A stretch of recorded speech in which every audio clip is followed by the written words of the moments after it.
As we've said before, the 7 themes are a vital part of a PRINCE2 management system.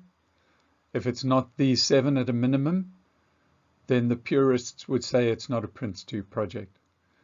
You might take a slightly different approach to how you use these themes or incorporate these themes into your management system, but you will incorporate these themes. Tailoring is okay. Ignoring them is not. So if we look at the 7 themes at the highest level, we know about the needs for the business case and the organization, the quality, the plans, the risk, the change, and the process. But over the next 7 slides, we'll look at them in a little more detail.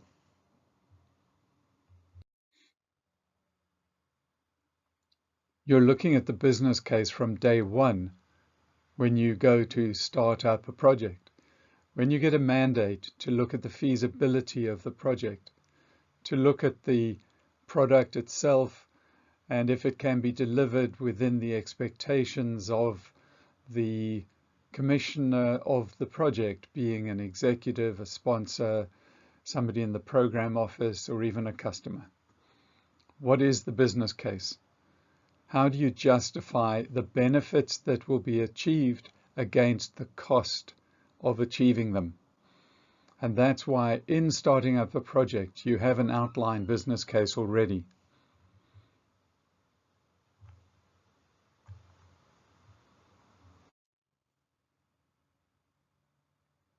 Looking at the organization as one of the themes, this goes to the principle of clear, defined roles and responsibilities. Here we talk about organization, not in the sense of the overall project's organization down to who's in a work stream.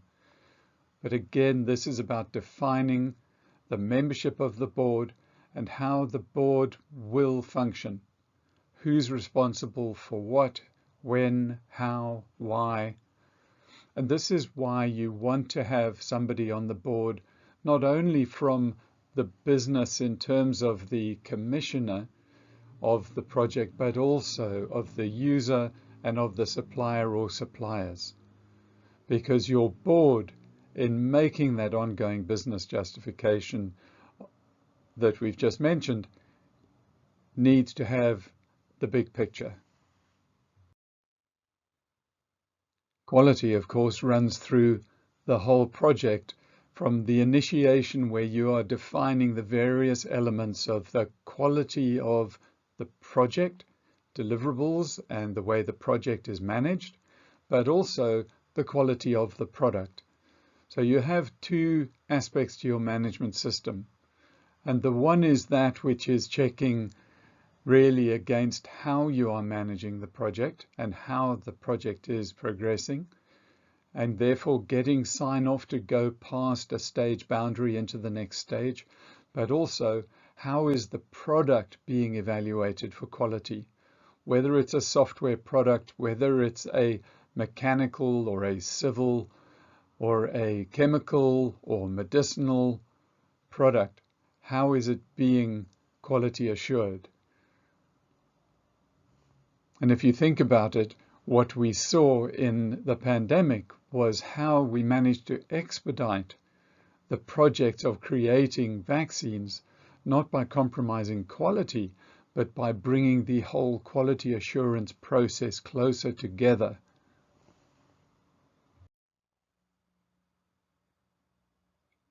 A plan is just a Gantt chart, right? No. A schedule is represented on a Gantt chart. The plan is everything that goes around your schedule, and the delivery of your schedule is the plan.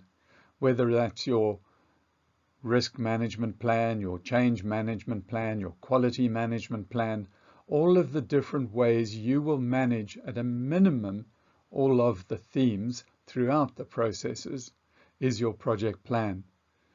Where you have your project initiation document, I would also call a project definition document.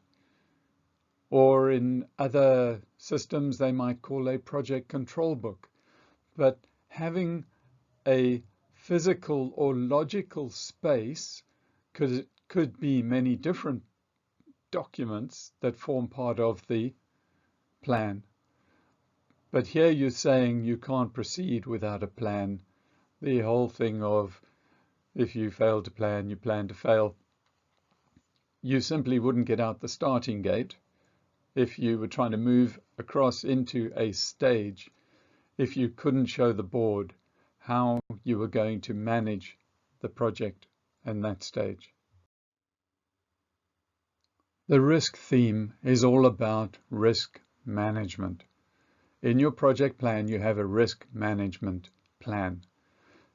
And for that, you need to have an approach to risk assessment, risk identification, risk prioritization, and looking at the probability and the impact and what you'll do in response to even knowing that that is a risk.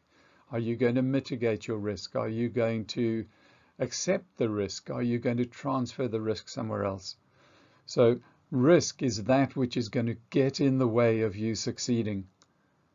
And people will often list the main known risks. But if you sit with your team and you say, what could cause us to fail? You could come up with more risks, some of which are catastrophic, some of which are on the critical path, some of which you will just accept.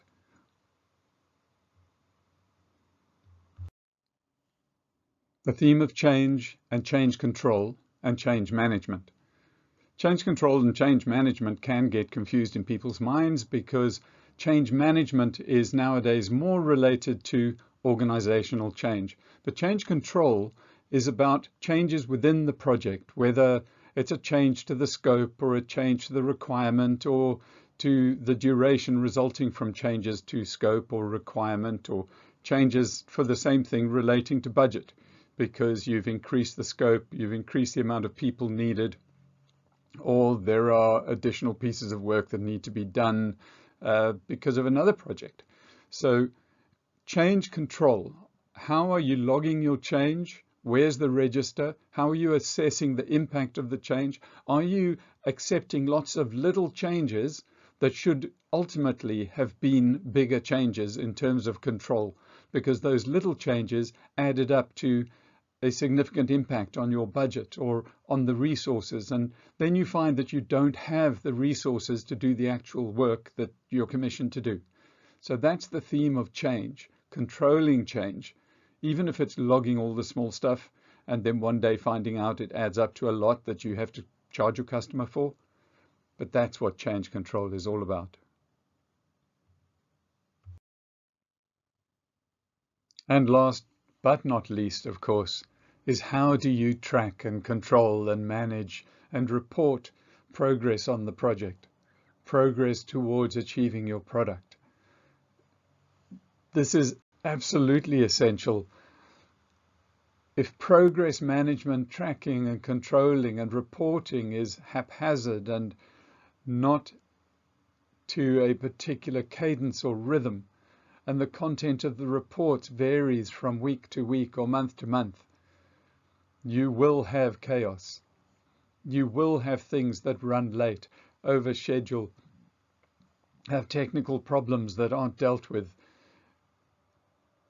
It will be erratic. Last week you were reporting exceptions. This week you have exceptions, but you're not reporting them. And the last slide you had risks. And on this slide, you haven't updated the progress on the risk, so everything looks fine. Or if there's no progress on a risk which has become an issue, everything looks really bad when it isn't. So in your management system, you need to have a very clear governance system from the board down through the various stakeholders. And often the stakeholders are much more than just your project and just your department and just your company.